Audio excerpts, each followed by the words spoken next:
You know, in the world of sports, we always hear that records are made to be broken.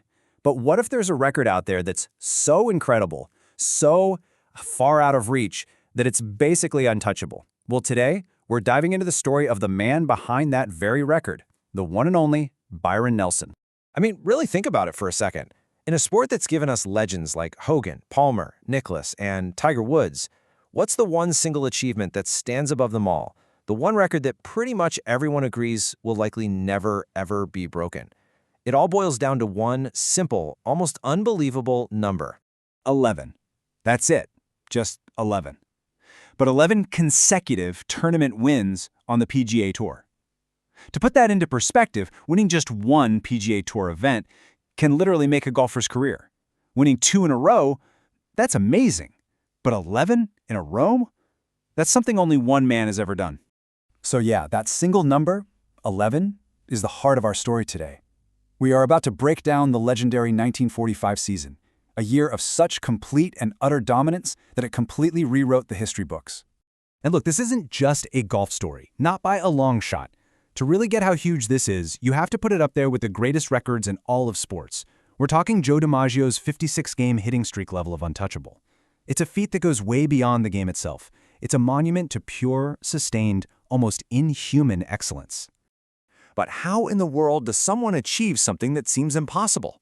Well, the answer isn't just in the stats, it's in the journey. So let's go all the way back to the beginning and trace Byron Nelson's path from a humble caddy in Texas to a true global champion. Okay, so we're starting in Texas, 1912.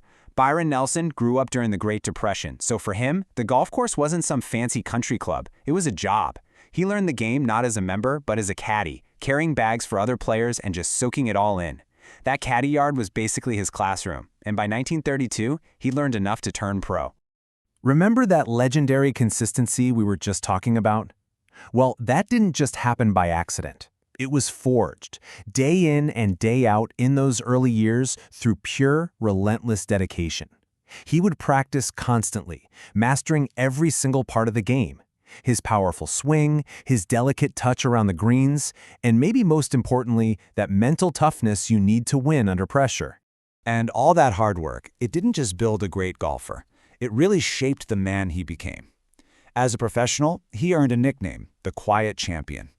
His whole career was really defined by two things: absolute surgical precision on the course and this deep humility off of it. He was the exact opposite of a flashy, loud player. Nelson was famous for his silky smooth swing and this incredibly calm, unflappable personality. He was soft-spoken, he was modest, and he never felt the need to brag. Why would he? He let his clubs do all the talking for him. And man, did his clubs speak volumes. Even before his record-breaking year, Nelson had already built a Hall of Fame-worthy career.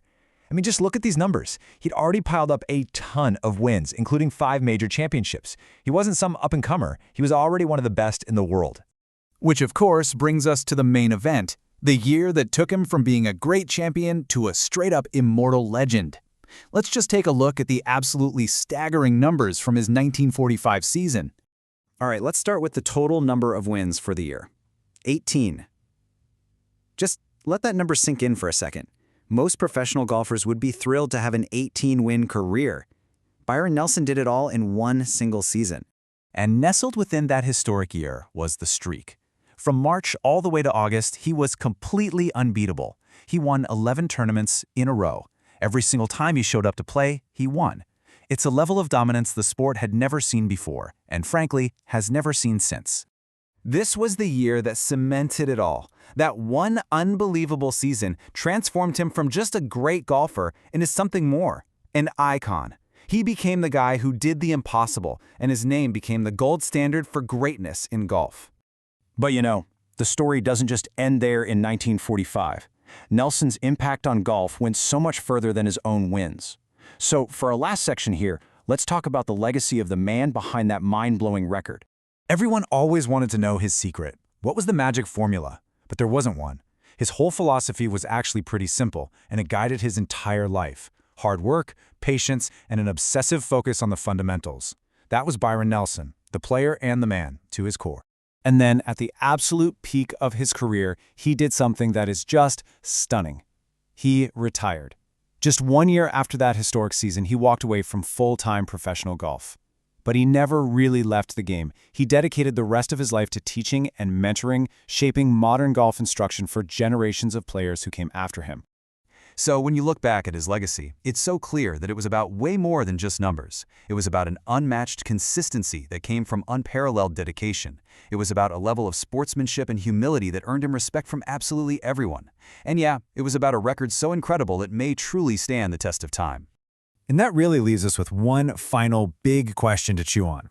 In today's hyper-competitive world, with insane travel schedules, constant media pressure, and just a massive global talent pool, is a feat like Nelson's even possible anymore? Could a record that was built not on flashy talent, but on pure, relentless, week-in, week-out consistency, ever actually be broken? Maybe. Just maybe. Some mountains are too high to climb.